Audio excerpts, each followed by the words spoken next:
There they are. You getting lots of rain up there? The 12 Wild Geese. There was once a king and queen that lived very happily together, and they had 12 sons and not a single daughter. We are always wishing for what we haven't and don't care for what we have, and so it was with the queen. One day in winter, when the courtyard was covered with snow, she was looking out of the parlor window and saw there a calf that was just killed by the butcher and a raven standing near it.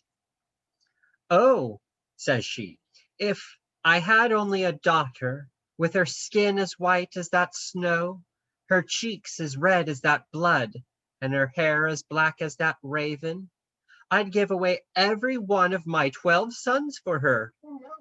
The moment she said the word, she got a real fright, and a shiver went through her, and in an instant after,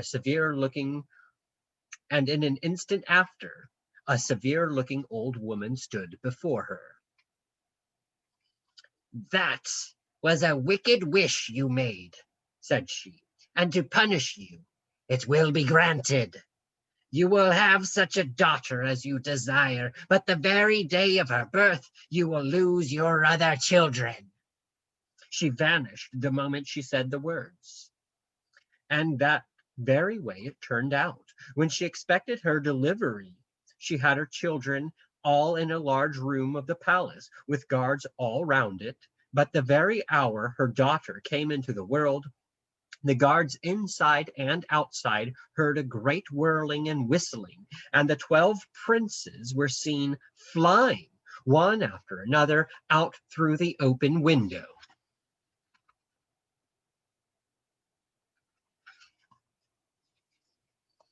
And away like so many arrows over the woods. Well, the king was in great grief for the loss of his sons, and he would be very enraged with his wife if he only knew that she was so much to blame for it. Everyone called the little princess Snow White and Rose Red on account of her beautiful complexion. She was the most loving and lovable child that could be seen anywhere. When she was 12 years old, she began to be very sad and lonely, and to torment her mother, asking her about her brothers that she thought were dead, for none up to that time ever told her the exact thing that happened to them. The secret was weighing very heavy on the queen's conscience, and as the little girl persevered in her questions, at last she told her. "Well, mother," said she, "it was on my account my poor brothers were changed into wild geese and are now suffering all sorts of hardship. Before the world is a day older, I'll be off to seek them and try to restore them to their own shapes." The king and queen had her well watched, but all was no use. Next night she was getting through the woods that surrounded the palace, and she went on and on that night until the evening of the next day.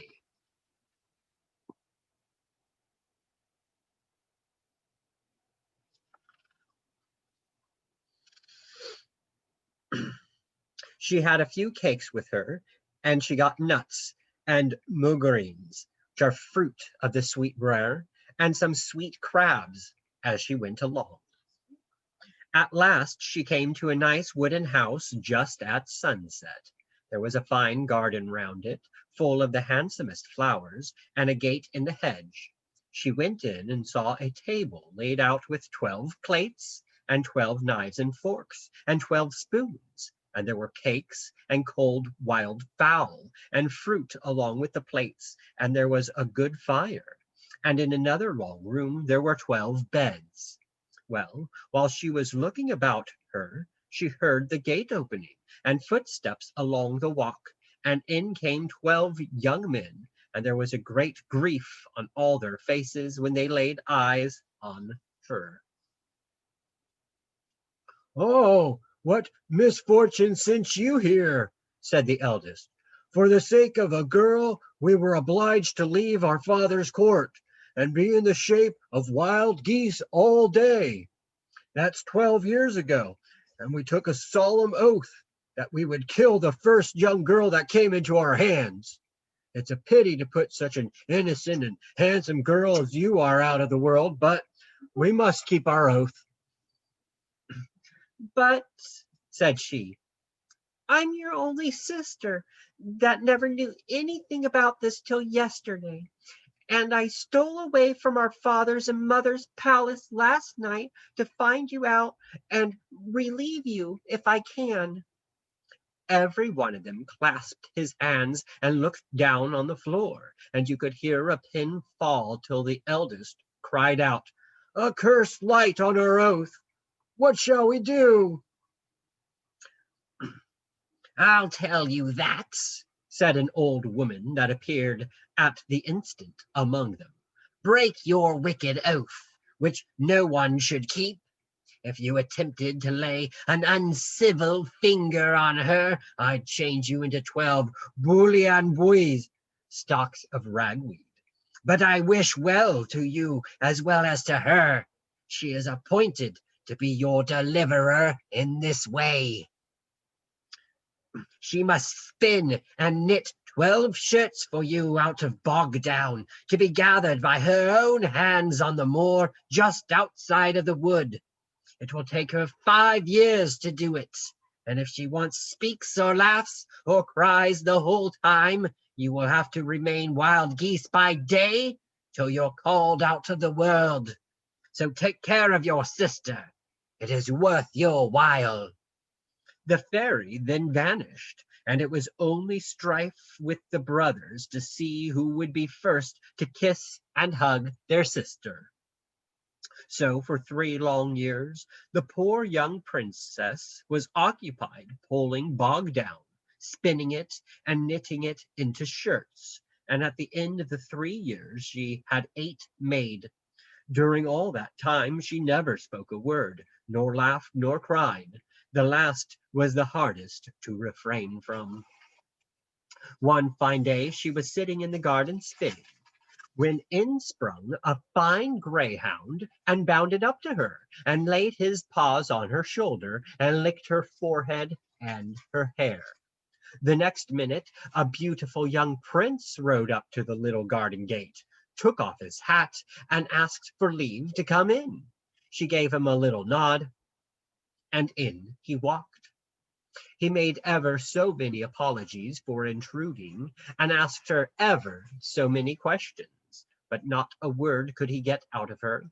He loved her so much from the first moment that he could not leave her till he told her he was a king of a country just bordering on the forest, and he begged her to come home with him and be his wife. She couldn't help loving him as much as he did her, and though she shook her head very often and was very sorry to leave her brothers, at last she nodded her head and put her hand in his. She knew well enough that the good fairy and her brothers would be able to find her out. Before she went, she brought out a basket holding all her bog down, and another holding the 8 shirts. The attendants took charge of these, and the prince placed her before him on his horse. The only thing that disturbed him while riding along was the displeasure his stepmother would feel at what he had done. However, he was full master at home, and as soon as he arrived, he sent for the bishop, got his bride nicely dressed, and the marriage was celebrated, the bride answering by signs. He knew by her manners she was of high birth, and no two could be fonder of each other. The wicked stepmother did all she could to make mischief, saying she was sure she was only a woodman's daughter, but nothing could disturb the young king's opinion of his wife. In good time, the young queen was delivered of a beautiful boy, and the king was glad. And the king was so glad he hardly knew what to do for joy. All the grandeur of the christening and the happiness of the parents tormented the bad woman more than I can tell you, and she determined to put a stop to all their comforts. She got a sleeping posset given to the young mother, and while she was thinking and thinking how she could best make away with the child, she saw a wicked-looking wolf in the garden, looking up at her and licking his chops. She lost no time, but snatched the child from the arms of the sleeping woman and pitched it out. The beast caught it in his mouth and was over the garden fence in a minute.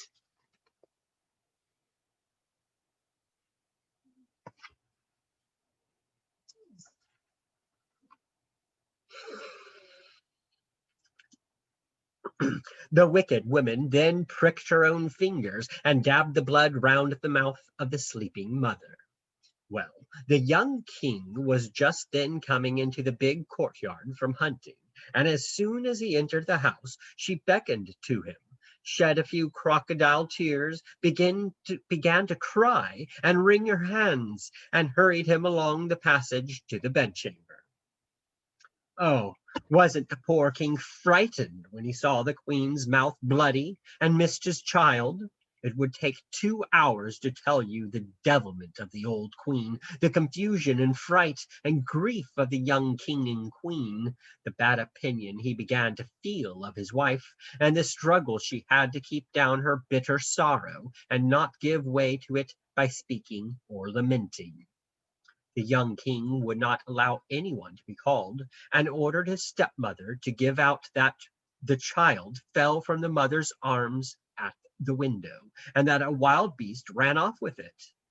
The wicked woman pretended to do so, but she told underhand to everybody she spoke to what the king and herself saw in the bedchamber. The young queen was the most unhappy woman in the 3 kingdoms for a long time. Between sorrow for her child and her husband's bad opinion, still she neither spoke nor cried, and she gathered bog down and went on with the shirts. Often the 12 wild geese would be seen lighting on the trees in the park or on the smooth sod, and looking in at her windows. So she worked on to get the shirts finished, but another year was at an end, and she had the 12th shirt finished except one arm, when she was obliged to take her bed, and a beautiful girl was born. Now the king was on his guard, and he would not let the mother and child be left alone for a minute. But the wicked woman bribed some of the attendants, set others asleep, gave the sleepy posset to the queen, and had a person watching to snatch the child away and kill it. But what should she see but the same wolf in the garden, looking up and licking his chops again? Out went the child, and away with it flew the wolf, and she smeared the sleeping mother's mouth and face with blood.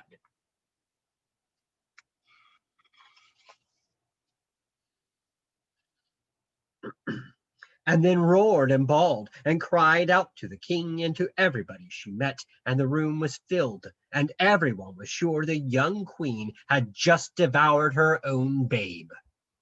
The poor mother thought now her life would leave her. She was in such a state she could neither think nor pray, but she sat like a stone and worked away at the arm of the 12th shirt.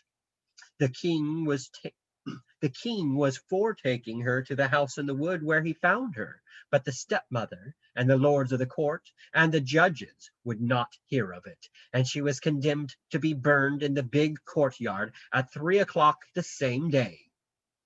When the hour drew near, the king went to the farthest part of his palace, and there was no more unhappy man in his kingdom at that hour. When the executioners came and led her off, she took the pile of shirts in her arms. There was still a few stitches wanted, and while they were tying her to the stake, she still worked on.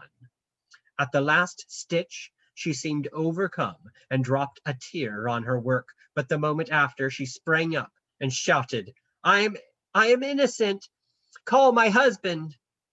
The executioners stayed their hands, except one wicked disposed creature, who set fire to the faggot next to him, and while all were struck in amaze, there was a rushing of wings, and in a moment the 12 wild geese were standing around the pile. Before you could count 12, she flung a shirt over each bird, and there in the twinkling of an eye were 12 of the finest young men that could be collected out of 1,000, while some were untying their sister. The eldest, taking a strong stake in his hand, struck the busy executioner such a blow that he never needed another. While they were comforting the young queen, and the king was hurrying to the spot, a fine-looking woman appeared among them, holding the babe on one arm and the little prince by the hand. There was nothing but crying for joy, and laughing for joy, and hugging and kissing.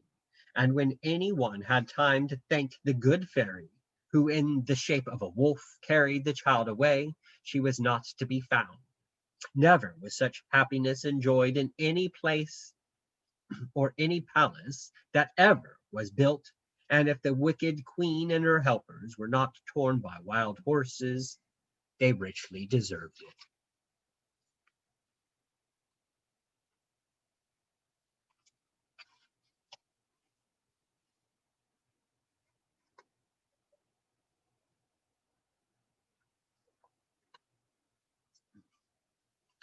The Lazy Beauty and Her Aunts.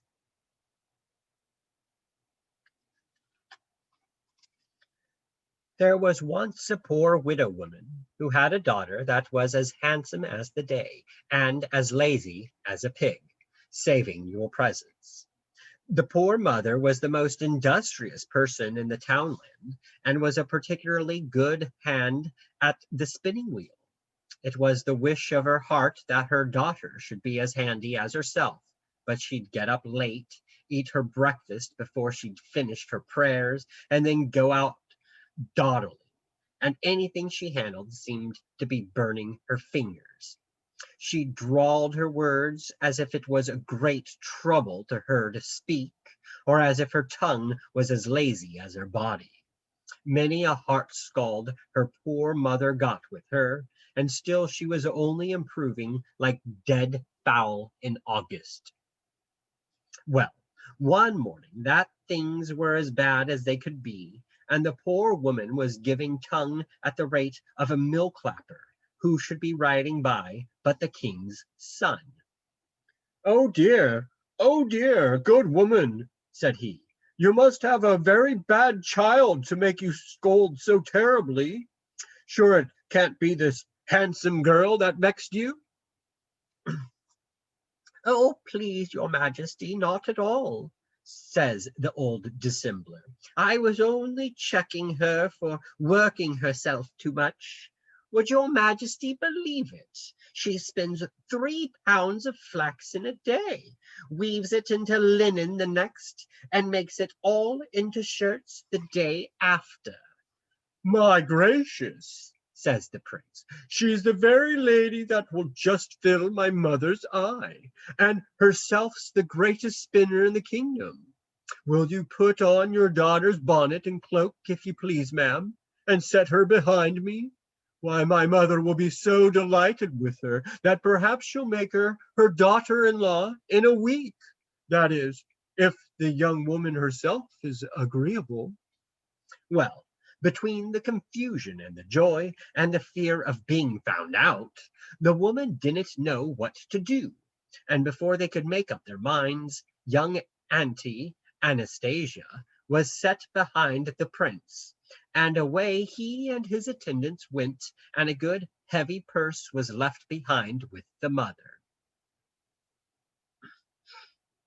She pollilooed a long time after all was gone, in dread of something bad happening to the poor girl. The prince couldn't judge of the girl's breeding or wit from the few answers he pulled out of her. The queen was struck in a heap when she saw a young country girl sitting behind her son, but when she saw her handsome face and heard all she could do, she didn't think she could make too much of her. The prince took an opportunity of whispering to her that if she didn't object to be his wife, she must strive to please his mother. Well, the evening went by, and the prince and Auntie were getting fonder and fonder of one another, but the thought of the spinning used to send the cold to her heart every moment. When bedtime came, the old queen went along with her to a beautiful bedroom, and when she was bidding her good night, she pointed to a heap of fine flax and said, "You may begin as soon as you like tomorrow morning, and I'll expect to see these 3 pounds in nice thread the morning after." Little did the poor girl sleep that night. She kept crying and lamenting that she didn't mind her mother's advice better. When she was left alone next morning, she began with a heavy heart, and though she had a nice mahogany wheel and the finest flax you ever saw, the thread was breaking every moment. One wallet was as fine as a cobweb, and the next as coarse as a little boy's whipcord. At last she pushed her chair back, let her hands fall in her lap, and burst out a-crying. A small old woman with surprising big feet appeared before her at that same moment, and said, "What ails you, you handsome colleen?"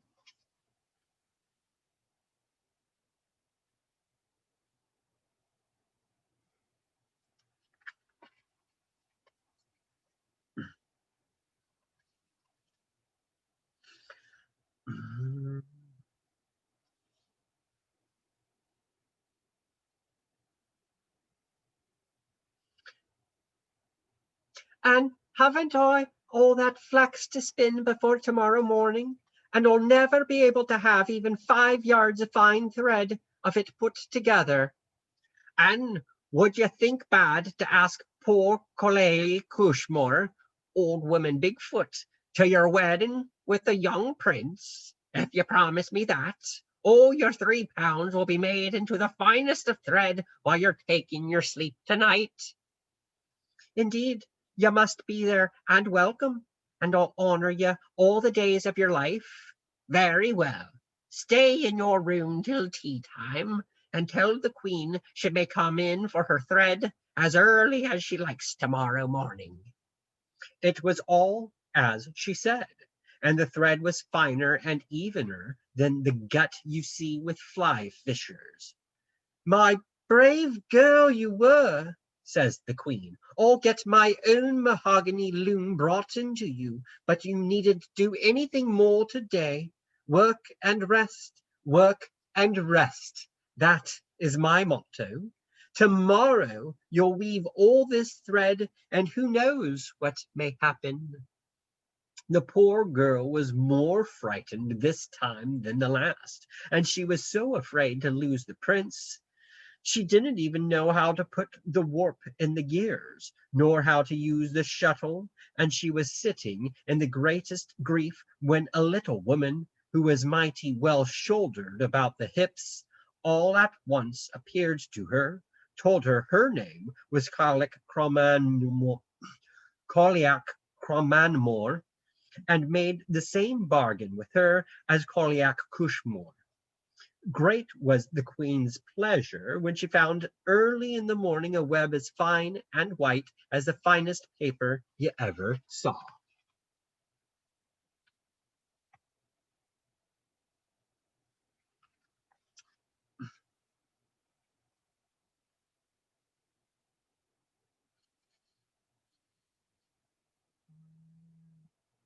"The darling you were," says she. "Take your ease with the ladies and gentlemen today, and if you have all this made into nice shirts tomorrow, you may present one of them to my son, and be married to him out of hand." Oh, wouldn't you pity poor auntie the next day? She was now so near the prince, and maybe would be soon so far from him. But she waited as patiently as she could, with scissors, needle, and thread in hand, till a minute after noon. Then she was rejoiced to see the third woman appear. She had a big red nose, and informed auntie that people called her Sean Morau on that account. She was up to her as good as the others, for a dozen fine shirts were lying on the table when the queen paid her an early visit.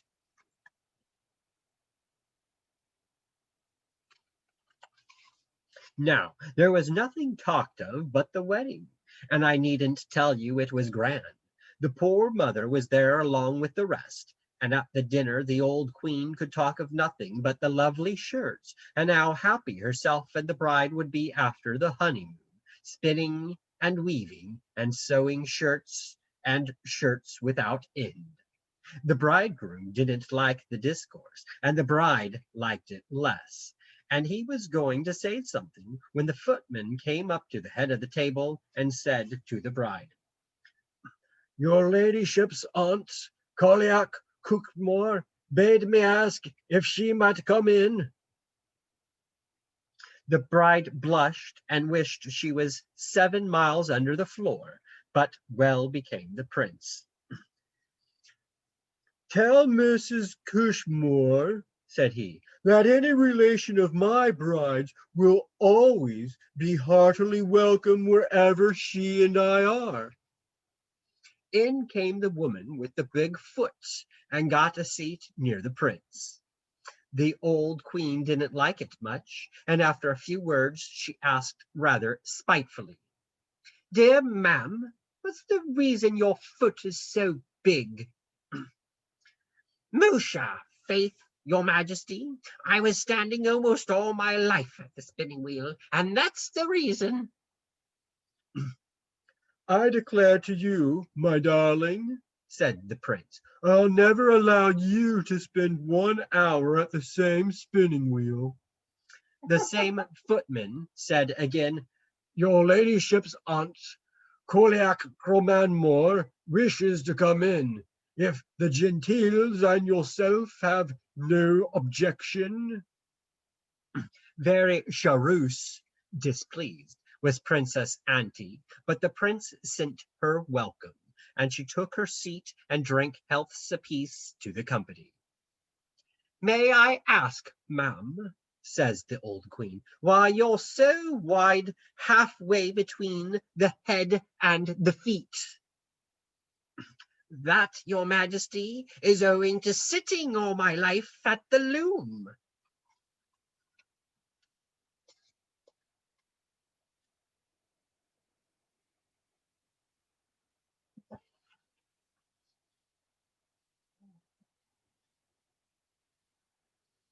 "By my scepter," says the prince, "my wife shall never sit there an hour." The footman again came up.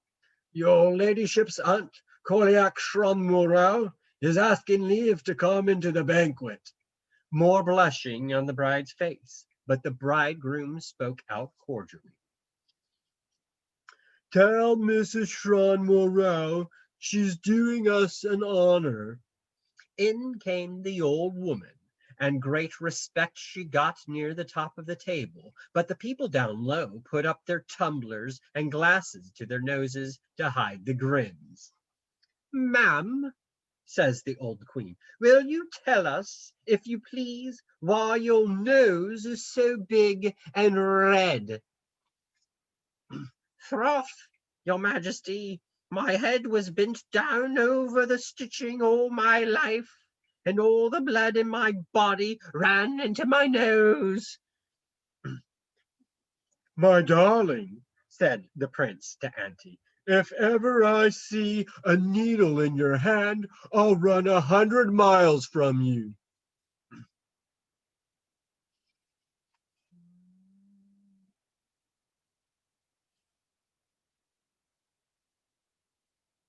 And in troth, girls and boys, though it's a diverting story, I don't think the moral is good. And if any of you thuckings go about imitating Auntie in her laziness, you'll find it won't thrive with you as it did with her. She was beautiful beyond compare, which none of you are, and she had 3 powerful fairies to help her besides.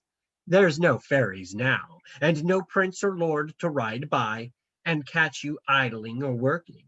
Or maybe, after all, the prince and herself were not so very happy when the cares of the world or old age came on them. This was the tale ended by poor old Shibali, Sibylla, Father Murphy's housekeeper in Coolbawn, Barony of Bantry, about half a century since.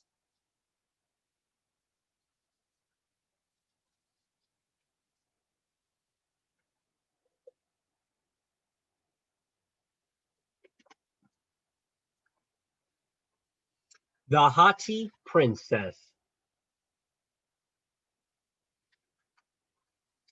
There was once a very worthy king, whose daughter was the greatest beauty that could be seen far or near. But she was as proud as Lucifer, and no king or prince would she agree to marry. Her father was tired out at last, and invited every king and prince and duke and earl that he knew or didn't know to come to his court to give her one trial more. They all came, and next day after breakfast they stood in a row on the lawn, and the princess walked along in the front of them to make her choice. One was fat, and says she, "I won't have you, beer barrel." One was tall and thin, and to him she said, "I won't have you, ramrod." To a white-faced man she said, "I won't have you, pale death." And to a red-cheeked man she said, "I won't have you, coxcomb." She stopped a little before the last of all, for he was a fine man in face and form. She wanted to find some defect in him, but he had nothing remarkable but a ring of brown curling hair under his chin. She admired him a little, and then carried it off with, "I won't have you, whiskers." So all went away, and the king was so vexed, he said to her, "Now to punish your impudence, I'll give you to the first beggarman or singing stronstruch that calls." And as sure as the hearth money, a fellow all over rags, and hair that came to his shoulders, and a bushy red beard all over his face, came next morning and began to sing before the parlor window. When the song was over, the hall door was opened, the singer asked in, the priest brought, and the princess married to Beardy. She roared and she bawled, but her father didn't mind her. "There," says he to the bridegroom, "is 5 guineas for you. Take your wife out of my sight, and never let me lay eyes on you or her again."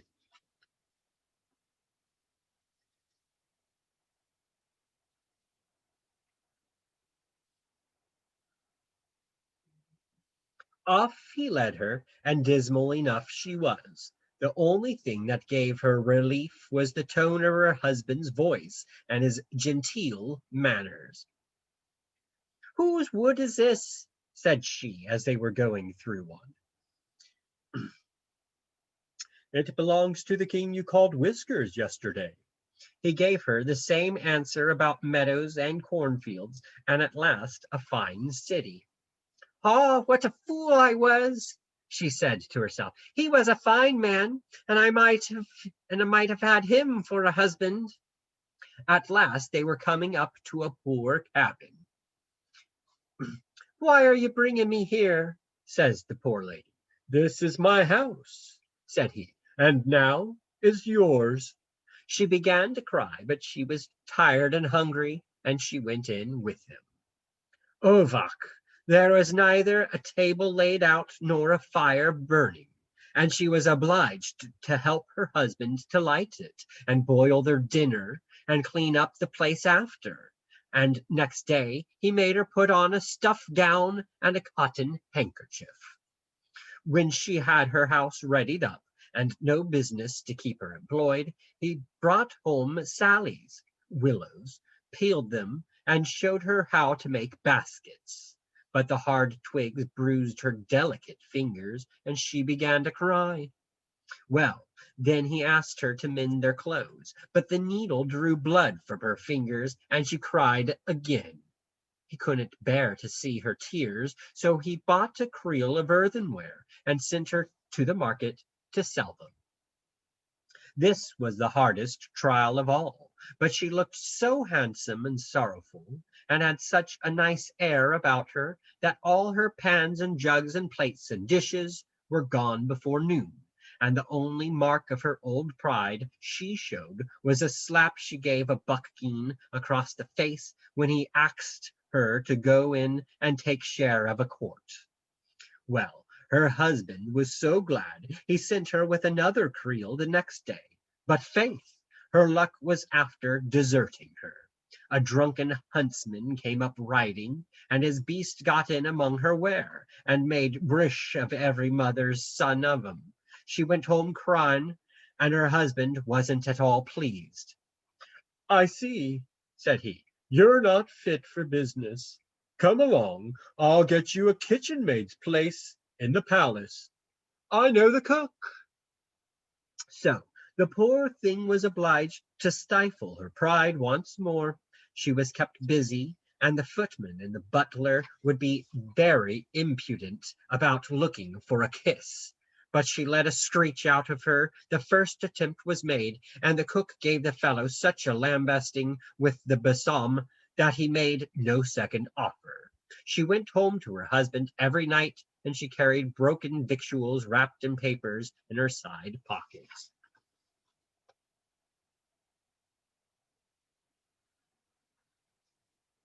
A week after she got service, there was great bustle in the kitchen. The king was going to be married, but no one knew who the bride was to be. Well, in the evening, the cook filled the princess's pockets with cold meat and puddings, and says she, "Before you go, let us have a look at the great doings in the big parlor." So they came near the door to get a peep, and who should come out but the king himself, as handsome as you please, and no other but King Whiskers himself. "Your handsome helper must pay for her peeping," said he to the cook, "and dance a jig with me." Whether she would or no, he held her hand and brought her into the parlor. The fiddlers struck up, and away went him with her. But they hadn't danced 2 steps when the meat and the puddings flew out of her pockets. Everyone roared out, and she flew to the door, crying piteously. But she was soon caught by the king and taken back into the parlor. "Don't you know me, my darling?" said he. "I'm both King Whiskers, your husband the ballad singer, and the drunken huntsman. Your father knew me well enough when he gave you to me, and all was to drive your pride out of you." Well, she didn't know how she was with fright and shame and joy.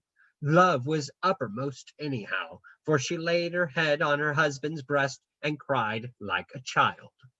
The maids of honor soon had her away and dressed her as fine as hands and pins could do it, and there were her mother and father too. And while the company were wondering what end of the handsome girl and the king, he and his queen, who they didn't know in her fine clothes, and the other king and queen came in, and such rejoicings and fine doings as there was, none of us will ever see anyway.